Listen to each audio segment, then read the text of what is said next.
नमस्कार। आज के इस चर्चा में आपका स्वागत है। आज हम एक बहुत ही दिलचस्प विषय पर बात कर रहे हैं। हमारे पास धर्म और ब्रह्म की खोज नाम का एक स्रोत है और ये हमें ले जाता है इंसान की खुशी की तलाश की तरफ। धर्म का असल मतलब क्या है और ये सब हमारी चेतना से कैसे जुड़ा है। तो आज हम कोशिश करेंगे ये समझने की कि क्यों इंसान हमेशा एक तरह की खुशी के पीछे भागता रहता है और क्यों दुनिया की कोई भी चीज़ उसे वो स्थायी वाली संतुष्टि नहीं दे पाती। चलिए इसे थोड़ा गहराई से देखते हैं। स्रोत की शुरुआत ही इस बात से होती है कि भाई इंसान जो है वो बाकी जीवों से अलग है। क्यों? क्योंकि उसके पास एक विकसित चेतना है। ये उसे जानवरों से बेहतर बनाती है। हाँ, बिल्कुल। जानवर तो जैसे उनकी ज़रूरतें पूरी हो गई, खाना-पानी, तो वो संतुष्ट हो जाते हैं। सही। पर इंसान का ऐसा नहीं है। उसकी खुशी की जो चाह है, वो तो अनंत है, उसका कोई अंत नहीं। हाँ, और ये तो रोज दिखता है ना? लोग खुशी के लिए क्या-क्या नहीं करते हैं। पैसा, पावर, पोजीशन।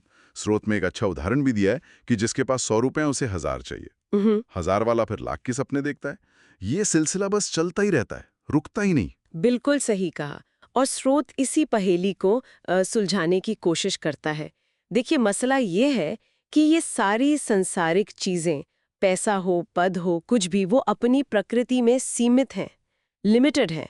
अच्छा। उनकी एक सीमा है, हम्म, आप कितना भी जमा कर लें, लेकिन इंसान की जो खुशी पाने की इच्छा है, वो वो असीम है। हाँ, वो असीम है। तो इसका मतलब ये हुआ कि हम एक अनंत प्यास को बुझाने के लिए सीमित पानी से कोशिश कर रहे हैं।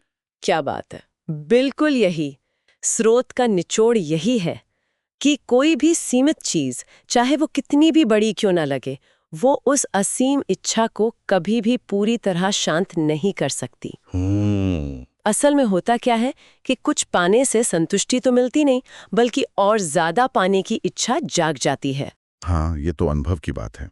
तो ये एक कभी ना खत्म होने वाली दौड़ बन जाती है। तो अगर दुनियावी चीजों में वो स्थायी खुशी नहीं है, हाँ। तो फिर रास्ता क्या है? हम्म।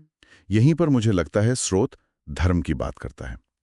अब धर्म सुनते ही ज्यादातर लोगों के मन में पूजा पाठ, मंदिर, मस्जिद ये सब आता है। हाँ, आमतौर पर यही समझा जाता है। लेकिन स्रोत कहता है कि धर्म का ये मतलब नहीं है, बल्कि उसका मतलब है किसी चीज का मूल स्वभाव, उसका एसेंस, उसका गुण।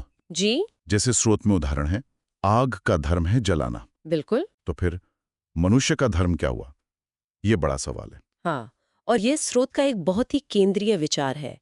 इसके अनुसार मनुष्य का जो असली धर्म है, उसका जो कोर नेचर है, वो है उस अनंत सत्ता की खोज करना, उस परम चेतना की खोज, जिसे स्रोत में ब्रह्म या ब्रह्मांडीय चेतना कहा गया है। अच्छा। ब्रह्म। हाँ। जानवर तो अपनी शारीरिक जरूरतों में ही बंधे रहते हैं, पर इंसान अपनी चेतना के कारण उस अनंत की तरफ एक स्वाभाविक खिंचाव महसूस करता है। हम्म। और स्रोत का तर्क यह है कि स्थायी सुख, वो परमानेंट वाली खुशी, वो केवल उसी अनंत को पाकर मिल सकती है। क्यों? क्योंकि हमारी इच्छा असीम है, तो उसे केवल असीम जी संतुष्ट कर सकता है, सीमित चीजें नहीं। इसका मतलब ये हुआ कि हमारे अंदर, हर इंसान के अंदर एक तरह की खींचतान चलती रहती है। हम्म।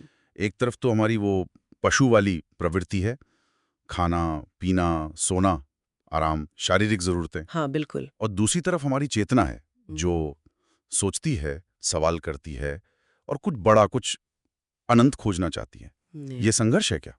ये बहुत महत्वपूर्ण बात आपने कही। स्रोत इसी अंदरूनी संघर्ष की बात करता है। वो कहता है कि अगर कोई इंसान सिर्फ अपनी पशु वृत्तियों के हिसाब से जीता है, यानी? यानी बस खाना, सोना, अपनी सुरक्षा, इन्हीं चीजों तक सीमित रहता है और अपनी चेतना का, अपनी बुद्धि का इस्तेमाल उस गहरी खोज में नहीं करता, तो वो अपनी क्षमता का पूरा उपयोग नहीं कर रहा। स्रोत में एक जगह यह भी लिखा है कि ऐसा व्यक्ति पशु जैसा या उससे भी बुरा हो सकता है। ये सुनने में थोड़ा कठोर लगता है। हाँ, ये थोड़ा कठोर लग सकता है, पर इसका मतलब ये नहीं कि सामान्य जीवन जीना, खाना पीना गलत है। अच्छा। बल्कि इशारा इस तरफ है कि मनुष्य के पास चेतना की जो एक अद्भुत क्षमता है, एक पोटेंशियल है, उसका इस्तेमाल सिर्फ शारीरिक जरूरतों तक ही सीमित कर देना उसकी पूरी संभावना को व्यक्त नहीं करता। समझ गया। असली मनुष्यता, या कह ले मनुष्य कहलाने का गौरव, तब है जब वो अपनी चेतना का इस्तेमाल करे, उन गहरे सवालों के जवाब ढूंढे, उस अनंत की ओर बढ़े। ये क्षमता के सही इस्तेमाल की बात है। ठीक है, ये समझा। तो अगर हमें अपनी चेतना का इस्तेमाल करके इस अनंत की ओर जाना है, तो पहले ये समझना होगा कि ये चेतना, ये मन आखिर है क्या? ये काम कैसे करता है? क्योंकि लगता तो यही है कि सारे काम हमारी इंद्रियां करती हैं, आंखें देखती हैं, कान सुनते हैं। हाँ, ऊपरी तौर पे तो ऐसा ही लगता है, लेकिन स्रोत कहता है कि इंद्रियां तो सिर्फ औजार हैं, टूल्स हैं।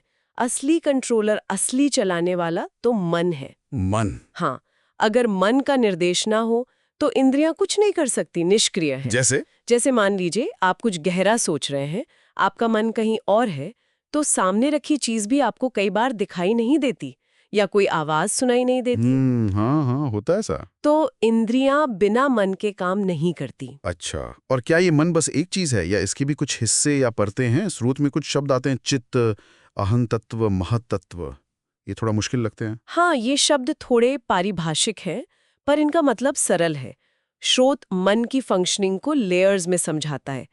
चित्त मन का वो हिस्सा है जो बाहरी दुनिया से जानकारी लेता है, उसका रूप लेता है, जैसे कैमरा फिल्म पर तस्वीर उतारता है। ओके। फिर है अहं तत्व, ये मैं का भाव पैदा करता है, कर्तापन का भाव। मैंने देखा, मैंने सुना, मैं कर रहा हूँ। अच्छा, आई फीलिंग। हाँ, आई डूइंग वाला भाव। और फिर है महत्वा, ये सिर्फ होने का एहसास है, मैं हूं का शुद्ध अस्तित्व बोध, कर्तापन से भी पहले का।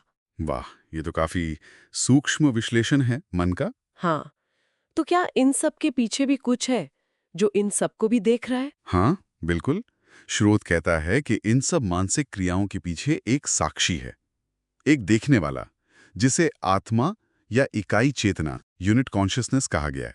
आत्मा। हाँ, ये वो है जो जानता है कि मन सोच रहा है या अहंकार महसूस कर रहा है। ये खुद उन क्रियाओं में शामिल हुए बिना उन्हें देख सकता है। ये दृष्टा है। और ब्रह्म, जिसकी खोज हमारा धर्म बताया गया, हाँ, उसका इस आत्मा से क्या कनेक्शन है? बहुत गहरा कनेक्शन है। स्रोत के अनुसार जैसे अनगिनत बूंदें मिलकर सागर बनाती हैं, हाँ, वैसे ही ये अनगिनत व्यक्तिगत आत्माएं, ये इकाई चेतनाएं, एटम्स, ये सब मिलकर उसे एक परम चेतना, उस कॉस्मिक कॉन्शियसनेस का हिस्सा हैं, जिसे ब्रह्म कहा गया है। अच्छा, तो मतलब हम सब उसी एक महासागर की लहरें हैं। एक तरह से हाँ। तो जिस अनंत की हम बात कर रहे हैं, जिसकी खोज करनी है, वो कोई कल्पना नहीं है, वो परम वास्तविकता है और हम सब उसी का अंश है। तो इस पूरी बातचीत का सार, निचोड़ ये निकलता है कि हमारा असली स्वभाव, हमारा धर्म सिर्फ दुनिया की सीमित चीजों के पीछे भागना नहीं है, बल्कि वो है उस अनंत सुख की, उस अनंत चेतना की खोज करना। जी, और वो स्थायी सुख बाहर की चीजों से नहीं मिलेगा, बल्कि अपने अंदर जो वो अनंत सत्ता है, वो जो ब्रह्म का अंश है, उससे जुड़ने पर ही मिलेगा। बिल्कुल सही समझा आपने।